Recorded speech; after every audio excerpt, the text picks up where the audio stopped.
Assalamu alaikum. I am Research Associate Rabia Anwar at the Center for Law and Security, and I warmly welcome our esteemed guests for joining us here at the webinar series today. Today's discussion will be around ceasefire in Lebanon that has been recently signed between Israel and Hezbollah in Lebanon. And to discuss its durability and its future implications on the Middle Eastern region, we have with us two distinguished guests, Dr. Amna Mahmood, former Dean, Faculty of Social Sciences and Professor of Politics and International Relations at the Islamic University, and we have also Dr. Salma Malik, who is the professor of Department of Strategic Studies, Qaid Azam University. And we are also joined by the executive director of class, Mr. Rahman Azhar. Thank you very much, all of you, for joining us. Without further delays, I would like to begin the session. And my first question is from you, Dr. Amna. Ma'am, keeping in view the current ceasefire that has been recently signed between Israel and Hezbollah.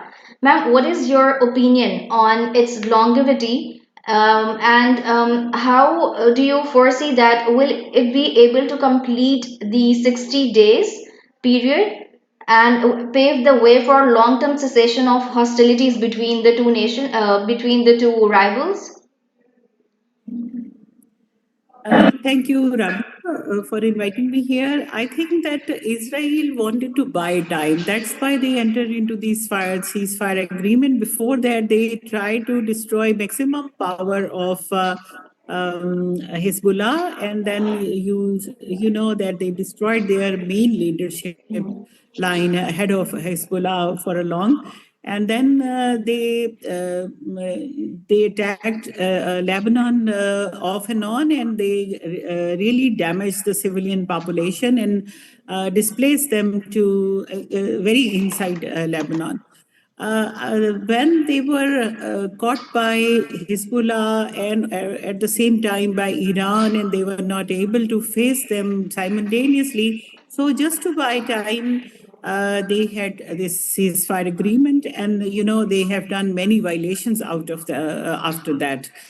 And what we perceive situation in Syria, that is also attached with this war in Lebanon, where the supply line of this Hezbollah lies.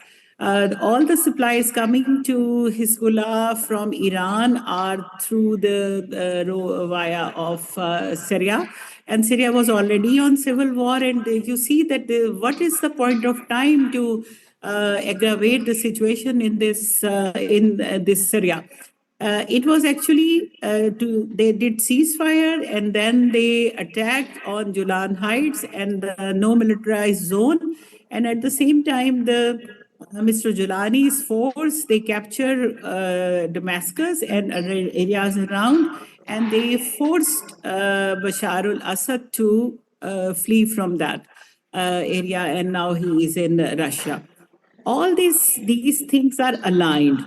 Most of the factions, they are included in Mr. Julani's militia or force. He is breakaway section of Al Qaeda, and he has been declared terrorist. But now this time, he is supported by the U.S. itself.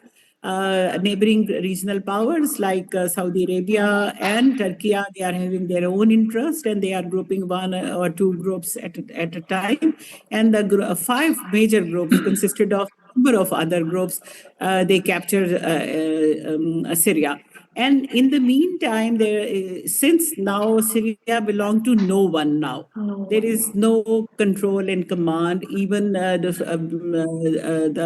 opposition forces, they don't have any command beyond Damascus right now, and there is a situation of civil war.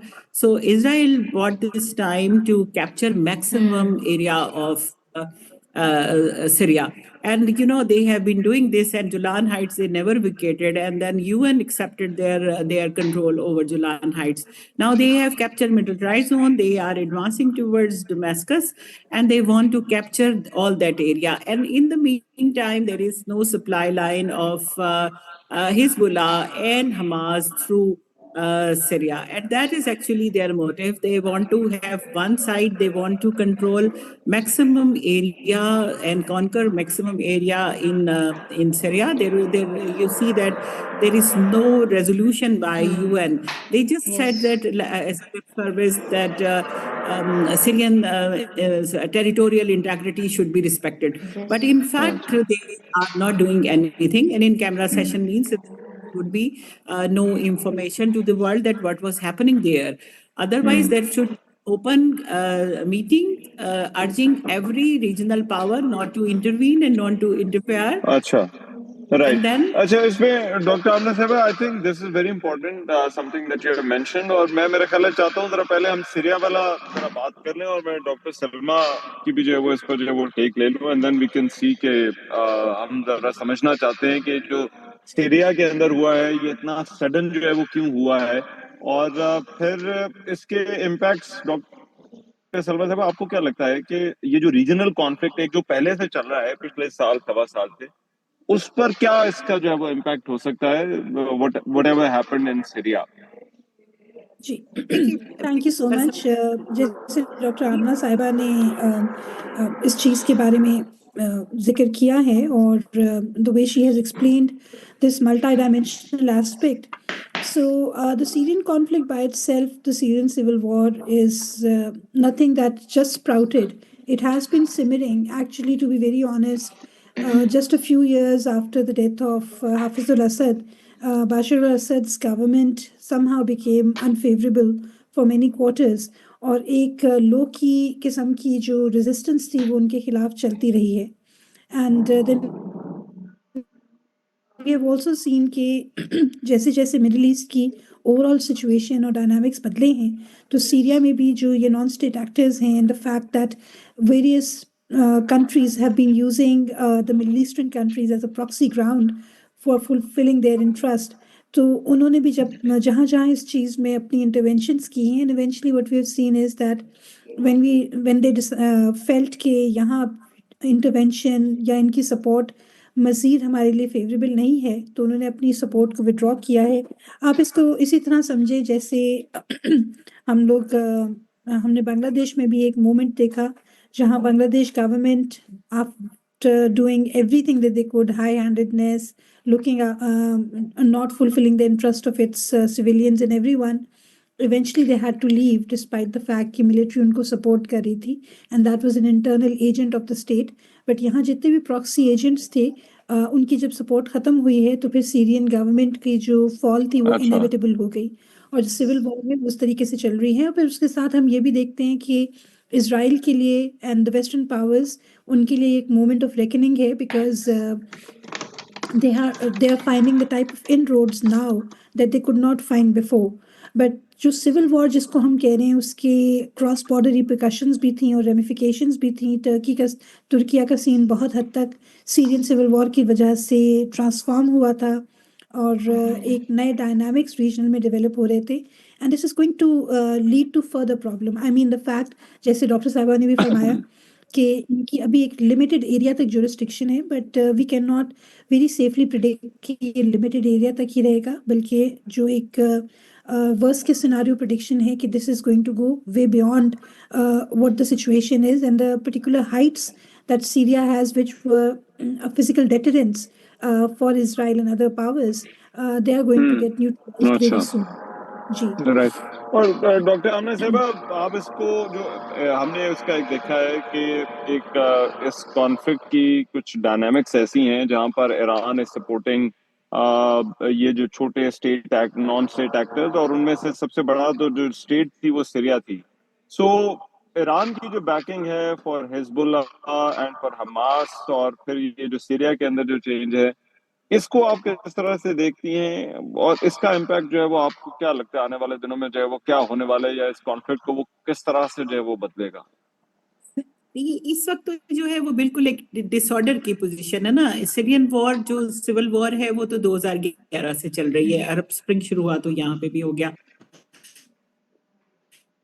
लेकिन that is complicated by the involvement of number of non-state actors as well as number of regional powers, regional and international powers. तो जो Russia की stakes हैं वो अपनी जगह हैं, उनकी एक ही जो नेवल बेस है जो मेडिटेरेनियन में कंट्रोल कर सकें। इसी तरह से यूएस का है कि यहाँ पे रशियन इन्फ्लुएंस नहीं बढ़ना चाहिए, और फिर यहाँ पे प्रो इजराइल गवर्नमेंट ही होनी चाहिए। फिर फिजिकल प्रेजेंस है ईरान की बहुत ज्यादा, और उनकी जो गार्ड्स हैं जो अभी भी यहाँ मौजूद थे, but they could not help because Syrian army refuse to fight, वो भी अपनी जगह है। फिर जो टर्क एरिया है, जो बॉर्डरिंग एरियाज है, they are dominated by Kurds, और फिर अगर वो एम्पावर होते हैं और उनको सेपरेशन का थोड़ा सा रूम मिलता है तो फिर टर्किश जो कुर्द हैं वो भी इसमें शामिल हो जाएंगे। तो सिचुएशन तो बहुत ही कॉम्प्लिकेटेड है और इसकी रेपरकशंस पूरे खित्ते पे। I am sorry. जी जी, थोड़ा सा नो प्रॉब्लम। आजकल हर बंदे का यही हाल है, तो मेरा भी है। If you want to take your time, we can ask Dr. Salma in between. जी प्लीज। अच्छा ओके जी राबिया। जी। डॉक्टर सलमा, मैम जैसे अभी डॉक्टर आमना ने बात की कि जो सीज फायर है, it's Israel is just buying time right for its objectives और goals. So ma'am, do you believe कि इजराइल ने जो सीरियन इन्वेजन की है recently after Gaza and then Lebanon and now Syria, and by signing this ceasefire agreement, has Israel achieved its strategic goal to some extent, and if yes, then to what extent Israel has achieved its strategic goals? जी, thank you Rabia. देखिए, हम लोगों ने ये देखा है कि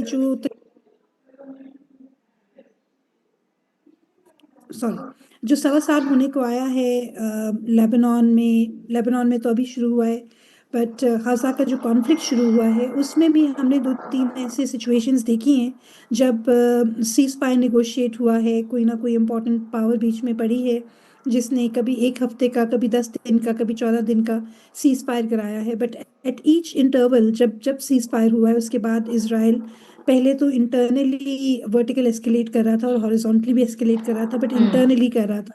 फिर अब हमने ये देखा है कि अब उसका जो थिएटर ऑफ ऑपरेशन है वो पैलेस्टाइन की जो स्टेटेड स्पेस है उससे बाहर निकल चुका है। हम लोगों ने ये भी देखा है कि जी ड्रोन स्ट्राइक्स हुई, फिर मिसाइल स्ट्राइक्स हुई, ईरान के साथ उनका एक चलता रहा वो tit for tat and matching of the missiles, एक रेस चलती रही। बट उसके साथ साथ छोटी लिमिटेड एस्केलेशन एरियाज और भी आए, यमन में आया और इस तरह की चीज़ें आई, और अब फिर Syria, Lebanon, they have become an extended theatre.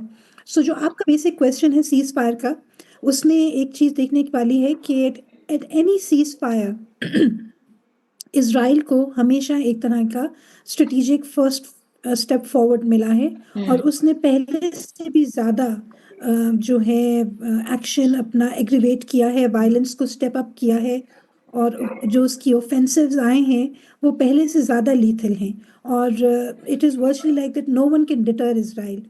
उस ऊपर से ये भी है कि अमेरिका की जो आउटगोइंग एडमिनिस्ट्रेशन है उसके बारे में हर कोई सवाल उठाता रहा है कि जी जो बाइडन जो थे वो ज़रा कमज़ोर एग्जीक्यूटिव थे और उन्होंने कोशिश भी की है तो उससे कोई फ़र्क नहीं पड़ा।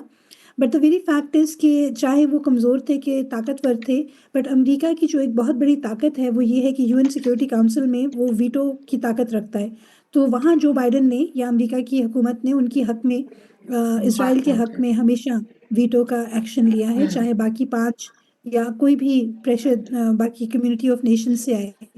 So that means that the US, despite all the lip syncing, despite all the loud voices, trying to appease the people, plus the fact कि उनको ये भी पता था कि इलेक्शन टाइम है तो उसमें इनको किस तरह की लफाजी करनी है, तो ये सारा कुछ करने के बावजूद at the end of the day UN के सिस्टम में अमेरिका ने इसराइल का ही साथ दिया है। सो आने वाली एडमिनिस्ट्रेशन भी यही करेगी। सो बट जो आपका सीज फायर वाली ही है कि हर सीज फायर का जो भी एपिसोड आया है, बल्कि आपके प्रोग्राम की तवासुत से अभी मैं थोड़ा सा देख रही थी कि मौजूदा एट दिस पॉइंट लेबनान में क्या सिचुएशन है, तो इसराइल की स्ट्राइक्स ने 5 लोगों को सदर्न लेबनान में मारा है। ठीक, तो सीज फायर तो फिर कोई ना हुई, क्योंकि ना वो हुई। तो अपना मार रहे हैं। Yes. सीज फायर तो सिर्फ उनके हक में है कि उनके ऊपर अटैक, ठीक है, बट इसराइल तो अपनी इम्प्यूनिटी दिखा रहा है।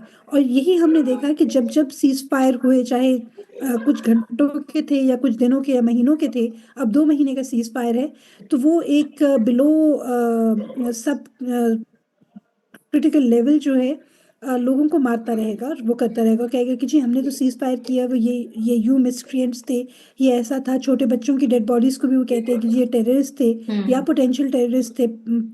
पैदा हुआ हुआ बच्चा भी Right. पोटेंशियल टेररिस्ट होता है। तो इसराइल को तो मुकम्मल इम्प्यूनिटी है। तो ये सीज फायर इसराइल के हमेशा हक में जाता है और अभी भी जा रहा है और जाता रहेगा।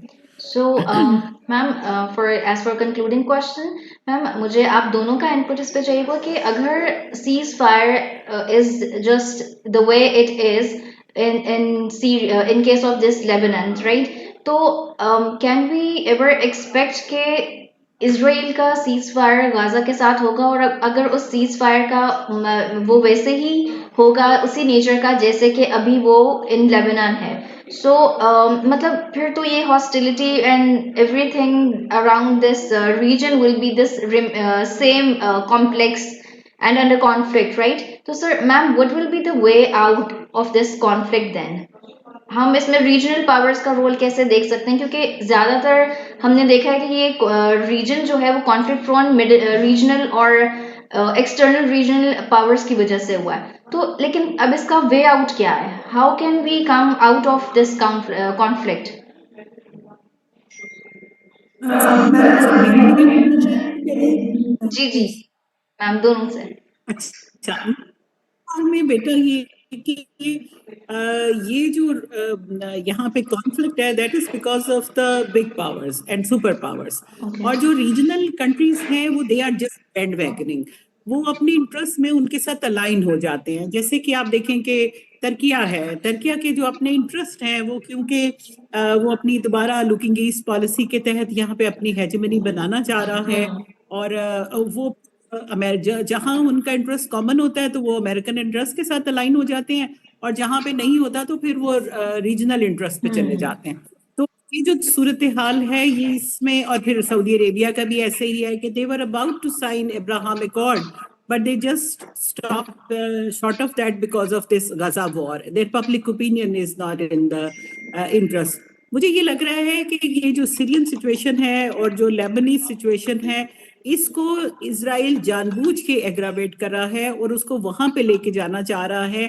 जैसे जिसको कहते हैं ना, अमेरिकन फॉरेन पॉलिसी का स्टाइल ये है कि you come to solution with a death warrant, and when there is a negotiation, the other person would consider that if you are given 7 years imprisonment, तो it's a blessing. तो मुझे ये लग रहा है कि इस वक्त जो चेंजिंग अमेरिकन एडमिनिस्ट्रेशन है वो ये चाह रही है कि अगले महीने तक सूरत हाल इतनी गंभीर हो जाए कि जब मिस्टर ट्रम्प इनॉग्रेट करे 20 जनवरी को, तो फिर जिस वक्त वो इब्राहिम अकॉर्ड ऑफर करे और leading to ceasefire and normalisation of relations among the regional powers in favour of Israel, तो सब इसके ऊपर शुक्र करें कि ये जितना ब्लड शेड हुआ है ये रुक जाएगा। मुझे ये लग रहा है कि इस वक्त ये सारा, वरना this point of time why it is chosen in Syria, why it is chosen in Lebanon, और सीज फायर के बावजूद भी वहां क्यों अटैक हो रहे हैं। और आप देखिए साइमल्टेनियसली गजा में परसों भी 45 बंदे मार दिए इन्होंने, अटैक किया, तो वो कहीं पे भी नहीं रुक रहे हैं। Actually, they want to conduct and carry on their genocide in Gaza till the last person of Palestinian population, and at the same time they are engaging regional powers who ever come to their rescue. उसमें शाम भी था क्योंकि वहां से भी ईरानी आ रही थी और शामी सपोर्ट भी आ रही थी, उसमें हिजबुल्लाह भी था। अब वो इनको इस पॉइंट पे ले आएंगे कि जब इतना ब्लड शेड हो गया, इतना डैमेजेस हो गए, तो फिर वो अब्राहम अकॉर्ड साइन करने में कोई मसला पैदा ना करे, और that would be simply in favour of Israel to establish its hegemony. मुझे लगता है कि वो जितना एरिया कैप्चर कर लेंगे वो उसको रिलिंक्विश नहीं करेंगे as they never did before. That is Yes, Dr. Ji Saba. Rabia, I totally agree with doctor साहिबा इन दिस पॉइंट। उनका असेसमेंट बिल्कुल ठीक है। मैं उसमें सिर्फ ये ऐड करना चाहूँगी कि बात यही है कि वो उनको कॉर्नर करें और वो इस पोजीशन ऑफ स्ट्रेंथ से उनको कॉर्नर करें कि जो ऑपोजिट साइड है, और ऑपोजिट साइड बेचारी क्या है, औरतें हैं, बच्चे हैं, बेघर मर्द हैं, जिन्होंने अपने बच्चों की लाशें अपने हाथों में उठाए हुए हैं। ठीक है, तो ये तो एक करबला का मैदान इन्होंने क्रिएट किया हुआ है। बट जैसे मैंने आपको पहले भी कहा था कि अमेरिका के पास जहां वो इतनी लिप सिंगिंग करता रहा है, तो उसके पास ये ताकत बिल्कुल है कि वो वीटो कर सकता है। बट वो वीटो इसलिए नहीं करता क्योंकि जाहिर है उसके इंटरेस्ट में नहीं है, और उसने एक फ्रंट सोल्जर के तौर पे इसराइल को रखा हुआ है। और यहाँ it is not a question of Palestinian human rights and all, it is a question of the greater strategic interest of the great powers. तो रशिया, अमेरिका, जितने भी एक एक लेयर उनकी है जो सुपरा पावर्स हैं। फिर उसके बाद हमने रीजनल पावर्स का इंटरप्ले देखा है, ईरान का है, सीरिया का है, इराक का है, तुर्किया का है, वेस्ट बाकी जो यूरोपियन कंट्रीज हैं उनका है। फिर उसके बाद जाहिर है जो एक इंटरनल डायनामिक्स हैं वो चल रहे हैं, बायलैटरल डायनामिक्स चल रहे हैं, तो ये मल्टी टीयर्ड है।